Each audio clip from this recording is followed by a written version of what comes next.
Hello, and welcome to the Smart Injury Doctors Podcast, the injury market's top program for doctors, lawyers, and insurers who want to gain greater insight on how to improve patient recovery results and deliver better services in the U.S. injury market. Please welcome your host, Dr. Jeffrey Allen Kronk.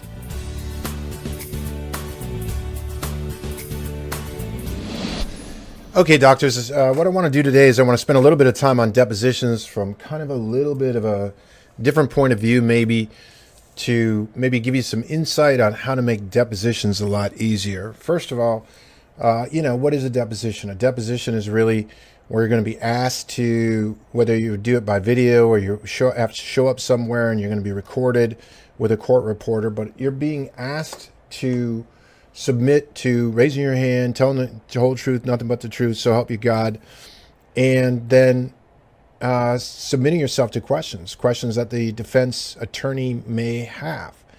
And it's the part about the process that's kind of tough is it interrupts your schedule. You think about it, you start to stress about it a little bit, you wonder about it. That's the part that's hard about it. Now, what also is hard, or probably the biggest mistake, and it really wasn't a mistake because I didn't know I was making it at the time I was making it, was the more you don't know the injuries, the more you don't understand. There's only 3 injuries you can have with a spine, 3 main injuries. If you understand how to work those up, then depositions are super, super simple. They're very easy. Now, I'm going to have the idea that you know how to work up a support ligament injury that causes instability, or you know how to work up a disc herniation, you know how to work up a case where it has both support ligament damage and disc herniation. I'm going to assume that you know that a disc only really has 2 symptoms and the other ligaments have all kinds of other symptoms that you can relate to. I'm going to assume that you actually understand that in this podcast. So I'm going to assume that you're pretty solid in those areas. Now, if you're not solid in those areas, then you're always going to be at ease in a deposition. You're always going to be like, okay, what are they going to ask me? You're going to be scrambling to look at your notes. You'll spend an hour or 2 hours, 3 hours going over, okay, this is really what the patient has. What if they ask me this? What if they ask me that? You're going to go over all that kind of stuff, and it's just a big fat waste of time. It's just a waste of time. You should know going into a deposition, you should be able to look at your file and within a half hour be ready to go into deposition. It's just that simple. And if it's not that simple for you, then something's really out with the understanding of the injuries themselves. Because it's just the injury, it's what's the consensus on the injury, it's what did you do outcome assessment wise, how did you determine your functional improvement, when did you determine that you had MMI, did you make a referral, what was the reason for your referral, what did you do after that, what are the injury, what's the diagnosis, is there a permanent injury, is there any residual duties under duress or loss of enjoyment of life factors that are still affecting the person. And it's just that easy. It's just that easy, right? What's the future care? So if you understand that is really what you're there to testify about, then it becomes very easy. Now, in a deposition, you're not there to educate anybody. You're not there to educate the defense attorney. That is the biggest mistake that I made early on, and that's the biggest thing I learned in doing depositions, is that I wasn't there to educate anybody. I was there to answer questions. That's it. I'm just there to answer questions. What did the person have? What was the diagnosis? They had a severe grade 3 sprain injury, severe craniocervical spinal instability as a result of it. That caused, the condition that we're looking at here today. That's what they had. Severe cervical craniocervical instability. If that's the example, if that's the case, that's what they had. Okay, it's a permanent condition. Ligaments are permanent.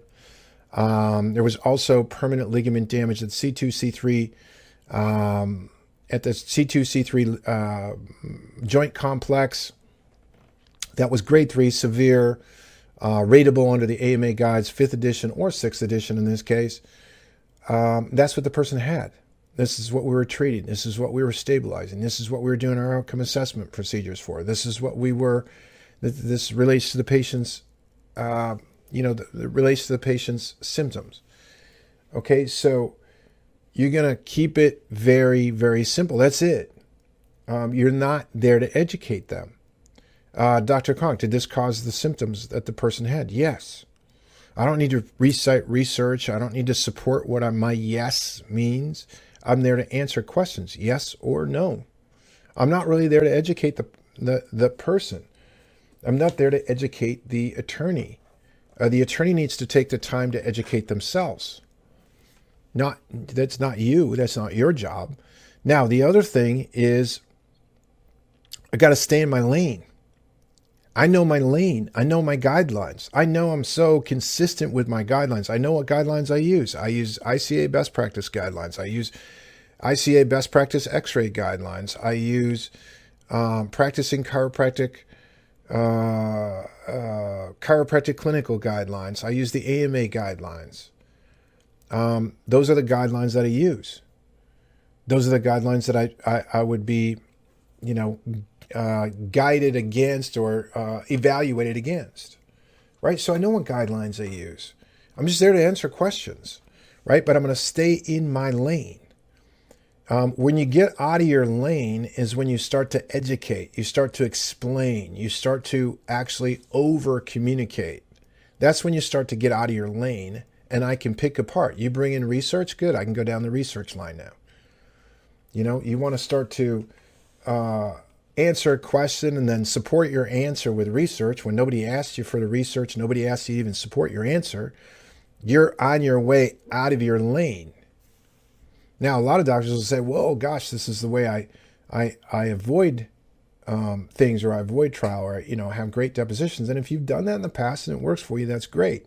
But for the majority of doctors, you don't need to do that.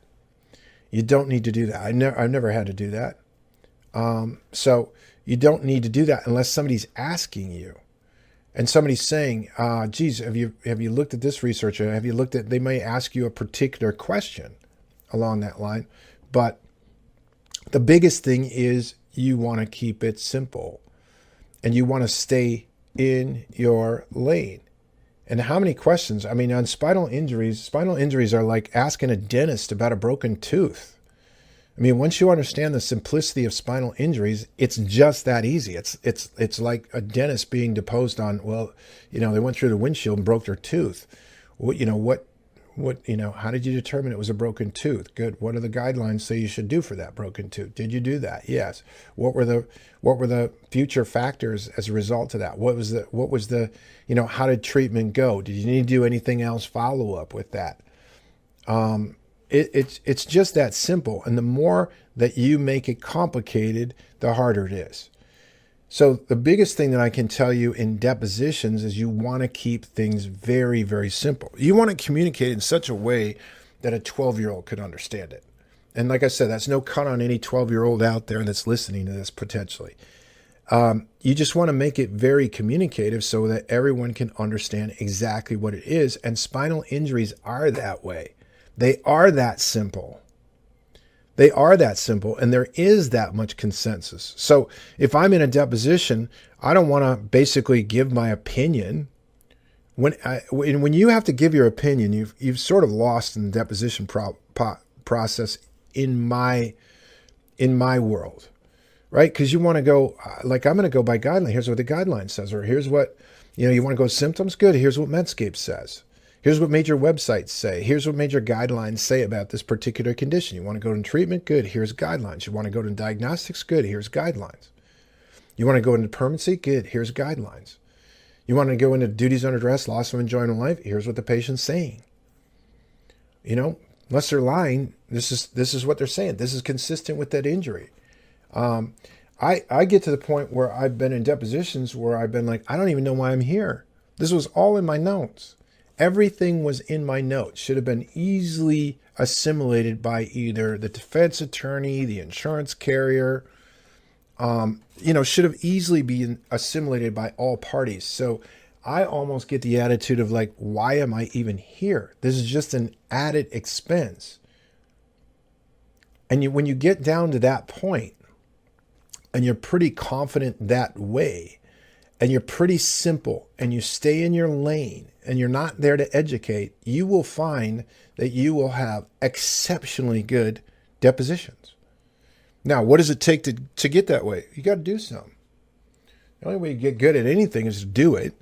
But you can listen to things like this podcast, take into consideration, oh, wow, maybe there's more I need to learn about the injuries, because I don't know if I'm as simple. I don't know if I got it down to, hey, there's only 3 and there's only 3 main injuries. I don't know if I got it down that simple. If you don't have it down that simple, then get the education to get it that simple. Because here's the thing, a deposition or a trial appearance can significantly change your practice. Now, it can significantly change your practice because as you do it, it can get you the respect of all parties involved, which can lead to referrals. Now, I'm not just talking about the respect of the plaintiff attorney has respect and he starts doing more referrals with you, or somebody has a large settlement and they see you were part of it. So it allows you to get more referrals from plaintiff attorneys, but you also get the respect of the defense attorney, and you also get the respect thereof of the insurance carrier themselves, right? So I can tell you for me, when I got good at depositions, really good at depositions, I stopped really having depositions because I got very, very good at them.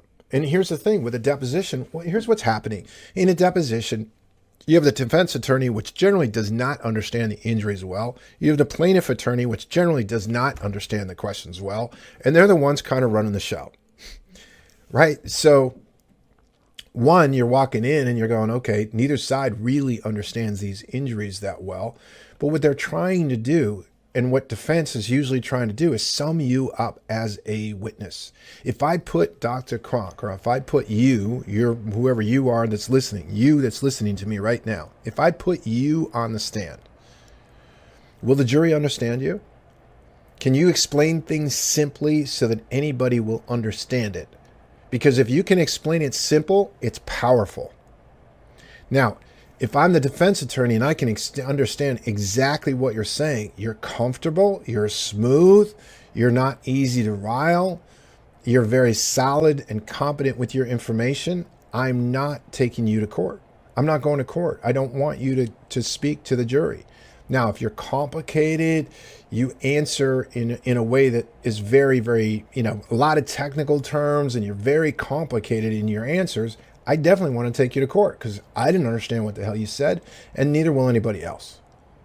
And I want people to not understand. And at the time, I'm going to be telling you, oh, wow, oh my God, you're so smart. Wow.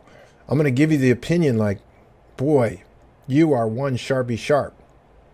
And then I'm going to trial, right? Because that, in my mind, what I'm not telling you as a defense attorney is I'm not telling you, wow, this is one complicated son of a gun. I like the fact that he's so complicated. He looks good. He dresses good. But I like the fact that I can't understand what he's saying. A jury's not going to understand either. So it gets back into, knowing your stuff, being really competent with the injuries, staying simple, staying in your lane, and you're not there to educate. And the last thing I'll say before I finish off on today's podcast is whenever you get pinned in a deposition, if you feel uncomfortable, you got asked a question that it knocks you off your position a little bit, you want to counter query that question. Hey, I don't understand the question. Could you repeat the question? Or look at some aspect of it that you might not understand that threw you off. And ask a counter question. You can always ask counter questions. Doctors, when you do that, you'll see that the pressure comes off of you. It's one of the biggest tips I give doctors that are going into depositions is that you can clarify the question. Make sure you fully understand the question before you answer it. And then again, you're not there necessarily. No, you're not there to educate. Now that doesn't mean you're there as kind of a wise guy, or you're an arrogant, or you're not likable in any way. It's just you comfortably answer the questions. Doctor, why would you adjust an instability? Well, I would adjust an instability in order to stabilize it. Period. That's all I'm going to say. Well, here's the wrong answer. Well, I'm going to stabilize it. Research shows that it can affect the mechanoreceptors and the mechanoreceptors, and I'm going on and on and on about mechanoreceptors and this and that. Now I'm a defense attorney. Tell me more about mechanoreceptors. I want to talk about mechanoreceptors because I don't want to talk about the injuries. right? So what you want to do is you want to stay simple in your answer. Now, if somebody wants you to qualify your answer and their answer asking you a counter question, well, how does a chiropractic adjustment stabilize that? Oh, that's easy, because it affects there's little receptors in the ligaments that go off when they're injured. They go out of communication with the muscle system, and the adjustments connect that communication back up so the muscles can stabilize the motion unit and make up for the damaged ligaments. That's it. That's my explanation. I don't have to go off into what type of mechanoreceptors, type mechanisms. I don't have to go off into any of that. So doctors, again, know your stuff, keep it simple, stay in your lane, and you're not there to educate. You're just there to educate to get the question answered. That's it. Doctors, what I do on these podcasts, just short, to the point. I riff a little bit on a topic. Hopefully something I said to you helps you in your future depositions. If you have any questions about our program, we're the Smart Injury Doctors program. That's where we help doctors to really find a sweet spot in the market that's very unique. We help doctors to become a lot more unique in the spinal ligament injury market. If you have questions or you want to find out more about our program, you just go to smartinjurydoctors.com, hit the learn more, give us your email, go through the pages and get to the video that shows exactly what we're about. I appreciate what you do. You can also call us at 800-940-6513. Doctors, I look forward to seeing you on the next podcast. Thank you. You've been listening to the Smart Injury Doctors Podcast, the #1 audio production show for professionals in the U.S. injury market that want to deliver better injury services to the patients, clients, or insureds they serve. If you like what you heard today, please leave us a review and don't forget to join us on our next program.